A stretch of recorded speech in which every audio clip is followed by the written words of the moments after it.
Alors bonjour à tous, Jean-Robin, journaliste, 230e vidéo réservée aux souscripteurs, à tous les souscripteurs. Donc pour avoir des précisions sur la souscription, vous allez dans la description de cette vidéo, vous cliquez sur Patreon, vous aurez accès aux 3 souscriptions que je propose.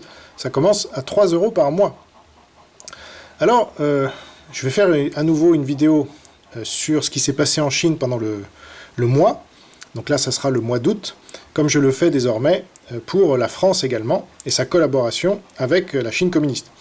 Donc je garde un œil sur l'ennemi, même s'il ne s'y passe rien d'après les grands médias, évidemment, il s'y passe beaucoup de choses, et donc c'est ce dont je vais vous parler dans cette nouvelle vidéo.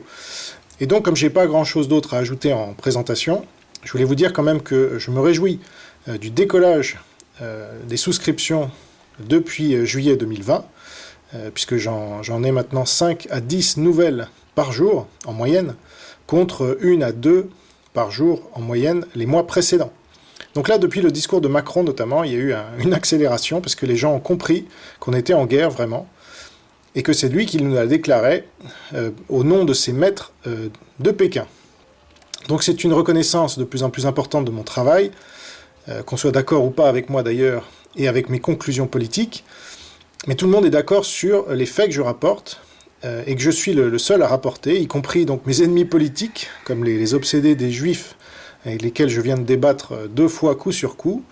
D'abord des catholiques, qui ont voulu me mettre la rouelle, vous imaginez, comme au temps de Saint-Louis, et me déporter. Et ensuite des musulmans enfin un musulman en l'occurrence, qui a cherché à me piéger avec des listes de Juifs, ce qui est très désagréable. Mais c'est bien d'avoir fait ces vidéos quand même, pour donner le change à ces gens-là. Ils m'ont relativement laissé parler, donc voilà, c'est toujours des opportunités. Après, c'était pas eux que j'essayais de convaincre nécessairement, mais plutôt ceux qui les écoutent, et qui sont souvent moins obtus et plus ouverts d'esprit. D'ailleurs, ma meilleure victoire, c'est d'avoir obtenu pas mal de souscripteurs parmi leurs auditeurs. Donc voilà, c'est plutôt comme ça que... Parce que certains me disent, tu devrais... te venger, même faire des actions en justice contre celui qui a voulu te mettre la rouelle et te déporter.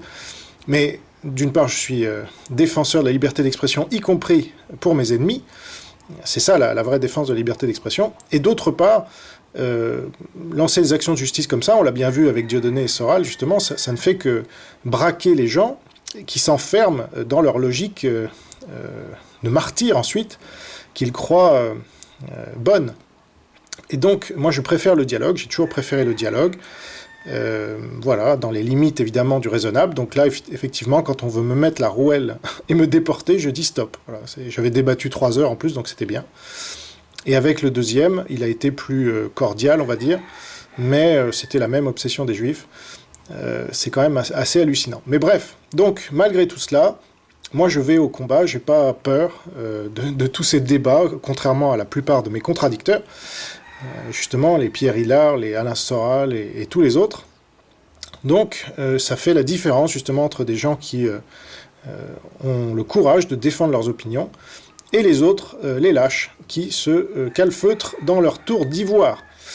Donc, je remercie au passage ici tous les souscripteurs qui le sont déjà devenus, et j'espère qu'il y en aura beaucoup d'autres évidemment, car il faut que tout cela se diffuse un maximum.